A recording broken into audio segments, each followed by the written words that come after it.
What's going on, guys? So today on this SHOKY Quickie, we're getting back to the Eaglemoss Star Trek's official Starship collection with some stuff I got a while back. Of course, if you guys saw, I did a in the kitchen video a couple months ago. Seriously, I can't talk. This is how long it's been since I've done reviews. I can't talk. So I did an in the kitchen video where I got a buttload of stuff from BBTS, all from this line, and this is very obviously the original Enterprise from the original series of Star Trek. So let's look at the box. So this is actually one of the later boxes that comes out with, I think, is it like the very best edition? I forgot what it's called. But this is the newer box. It's not like the older one where everything's blue and stuff like that. This is a much cooler box. So you got the Enterprise here. You've got different ships throughout the thing. So you got the A, you got the C, you got the same one. It's either, that's got to be the Excelsior. It looks blue. You got a thing here. You got the Enterprise E, that kind of stuff all together. And you come around here and you got Voyager, you got the Enterprise D, you got a D7, and then you got original Enterprise right there. Original Enterprise. I still want the Voyager. It's kind of hard to get come by nowadays. Come to the back and you got nothing. Come over here and you've got a nice black size there. And this is kind of a shoebox, by the way. And you've got another side there. It looks pretty good. You open up the nice magnetic lid. It's going to be a thing that's going to be hard to see. Let's see if I can flip that lid back long enough to do this here. Ow. Yeah, there we go. So you can see you can also get the Enterprise D or the Enterprise E, and I got both. And you got a very nice foam insert there where the ship would normally go, and you got the little spot here for a stand that you have to assemble. We have seen these things before. Close the box. Kind of get this out of the way. And within the box, they actually give you the quote-unquote instructions slash manual about it. So it's pretty cool, and it's a special issue. So I like the fact that they shrunk these to fit within the box instead of having the giant books like the old ones do, like my Defiant, original Enterprise, Discovery, things like that. So we got class, Constitution, length 289 meters, launched 2245, crew of 430. That's quite a few. And if you open it up, you get how to put it on the stand. You get shop online. You can buy directly from Eaglemoss if you're all for it. They also have specials every now and then, so you can do that if you really want to. And then you can also get it from BBTS and other websites like I did. By the way, because I shop for them so often, it's constantly being shown to me on Facebook. We also get, it first appears in The Cage, which is unbroadcasted at the pilot, and then you got revised, which is Where No Man Has Gone Before, which is the new episode, I believe. The new first episode, as it were. Last Seen in Turnabout Intruder, designed by Walter Matt Jeffries, which is where the term Jeffries tubes come from. And you got Captains, Pike, and Kirk. That is correct. You get a couple shots here from the original series, like you do. And then you get The Voyage Begins. You get all this stuff about how Star Trek started. All this kind of stuff here. Some nice images there. All kinds of thing. And there's Pike right there. Yep.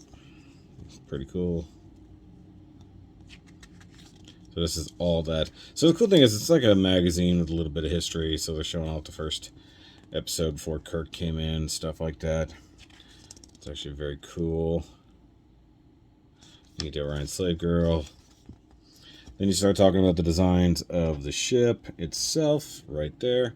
Looks pretty neat, actually. And then you got how they shot it on the old school blue screen. Crazy headed alien people. And then the original cast, as you do. The ladies. You got the Dr. Alden / Uhura. I don't have a picture of Uhura. That's weird. Number 1. That's cool. Mr. Spock. Mr. Scott. Actually, there was not one for Scott there. Where No Man Has Gone. Yep. Kirk with the rifle. Pretty cool. See, this is actually more about the series than it is about the ship, which is fine. But I love this right here. So you actually have the layout of the set, which is pretty cool.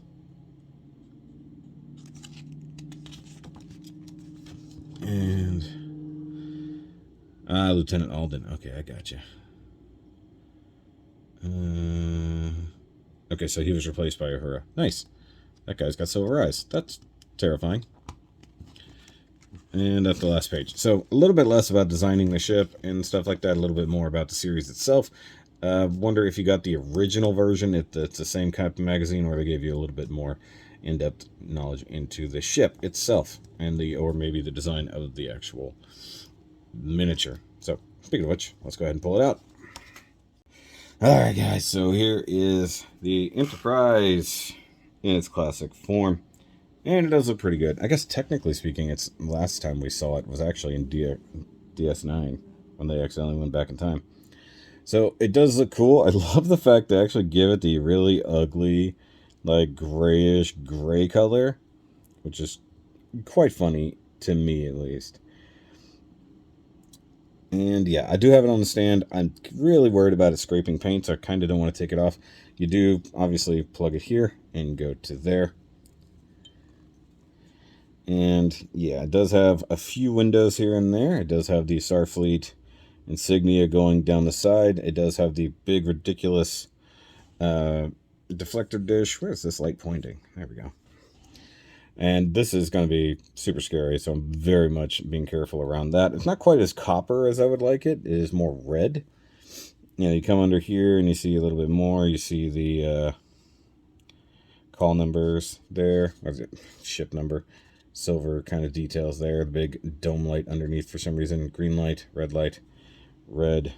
line work under there. And by the way, you get to stand there. It does have all this stuff underneath it. Now, maybe this is slightly different than the normal XL. By the way, I forgot to mention this is the XL. Big ones. So this might actually be ever so slightly different because it did specify the special version. So maybe there's one that's a little different. I think they even have a glow-in-the-dark version, which is really strange. They do also have the 24K or 24 karat gold edition for, like, say, Picard's office. You do get these weird emblems that are underneath down there, which I'm sure are there for a reason. You get the shuttle bay at the back. Yeah, the nacelles actually look pretty good. And a good bit of this is die-cast. I knew this was going to happen. The entire saucer section is die-cast. The secondary engineering hull is all die-cast. I think even these are die-cast. The nacelles themselves, the pylons are die-cast. The nacelles themselves are plastic, as usual. Paint actually looks pretty good. I do wish these were clear. It seems a little bit sad to have not done it. We do got some nice gray. Once again, the insignia. It's not the cleanest paint job that they've ever done, but it's not too terrible. Come back here to the back. You got a little dealy-hoos. You got some gray going through there. You got gray going down through there. Nice details along here. Another light kind of there. More stuff happening here. Big old Enterprise thing there. You gotta imagine how large those numbers are, right? Like, that's just absurd. And the entire section there, and also the weird part of the turbo lift coming out directly behind, even though it's technically offset. Yes, that is the thing that they had a problem with, because it didn't have the turbo lift. The actual set had the turbo lift off to one side, but the design of the bridge is straight and centered, which means the bridge itself is either off-center or the turbo lift has always been in the wrong spot. But either way, so it's a nice looking ship, and there's really only one good comparison. It's one of the last ones we looked at back in the old SHOKY cave, and that is the Disco version.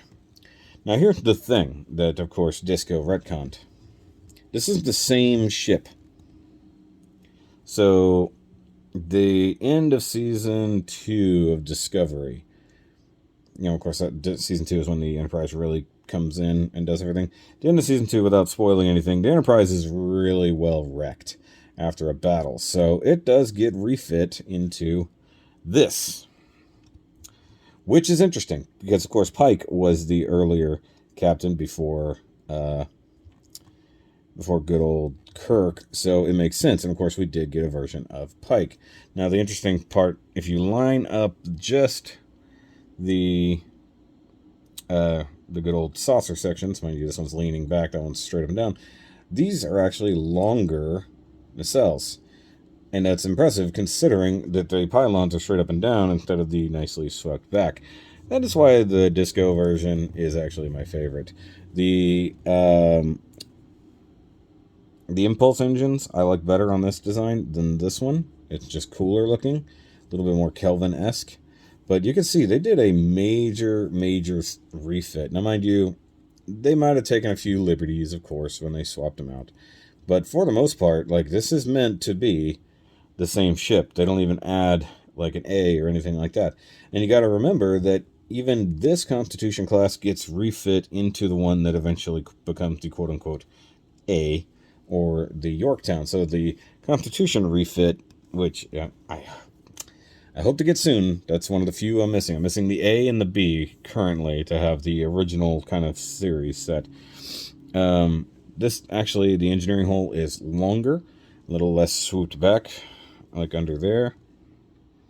Yeah, so this is a little bit sharper. This has a little bit bigger. In fact, the saucer section is a little bit thicker. Whether that's real or just the way they did the CG, it's a little bit flatter around there. And obviously they really change the the bridge over the decades. It is what it is. But it's cool. Like, I like the idea that they really changed it up. Of course, got away from the separated hull look there, where they've got all the different panels and whatnot, to a much smoother concept. Now, maybe they'll give us this with the Disco Deco, or at least what's the new series called? There's a new series picking up just from Pike, and I forget what it's called. But yeah, this should pick up where they left off. I think that's not where No Man has gone before, but it's something like that. Not to Bravely Go, something like that. But it'll be more of this Enterprise style, but with a little bit more modern decoration, stuff like that. But it's cool to see these two side by side. I think this design, which is still really going into like that early days era, still has a little bit of that feel from the Enterprise era, even though it was like 100 years difference, something like that. And then this is obviously original series before things really start changing up. But it's cool that we have a link to the past, as it were. That's why I like the idea of Discovery, because it's filling in a gap that we never got, way back when, and then even while it seems like Kelvin timeline, it actually sort of ties in. The way we see early Klingons and stuff like that is very similar, and they give you a good reason for that, even within the main timeline that Discovery takes place in. It's actually kind of cool. There's a lot of things that people can shit on Discovery about, and I agree with a lot of those things. But the world building that is done with that past era is significant to me. And for somebody who didn't see the original series, was not around, and it wasn't really airing much in syndication, I picked up a TNG. Which is where we're going to pick up next time on this review series, because much like MGO did, I bought a whole bunch of Enterprises. So we're going to be looking at that. And actually, I do have another, as of filming this, tomorrow, I do have another Eaglemoss ship coming in that I purchased last week. Should be in pretty soon. Ties into a whole different series, though. But I'm excited just to get it, because it's something I've always loved. So as for this original series Enterprise, it's cool to have a nice representation of it, even as the special edition. It would be cool to get one that may be more disco appropriate, or disco decoed, as it were, or at least whatever that new series is going to be called. But it's cool to have it, and I'm glad to have these old ones. Now I just need to get the B and the A, and I'll be happy. I mean, I'm not going to bother with the refit. The A is just basically the same thing. So, but guys, make sure you go watch the rest of the Eaglemoss playlist. If I have an Eaglemoss playlist, I should. Because now I'm going to have like 10 or 11 freaking ships. So I may as well actually have that. So go check that out if you're interested. And then let me know what your favorite series and or ships from Star Trek were. Because we're going to have one coming up soon. It is one of my favorite ship designs that has very little screen time. But I'll see you guys then. Remember, as always, to keep on nerding where no one has nerded before.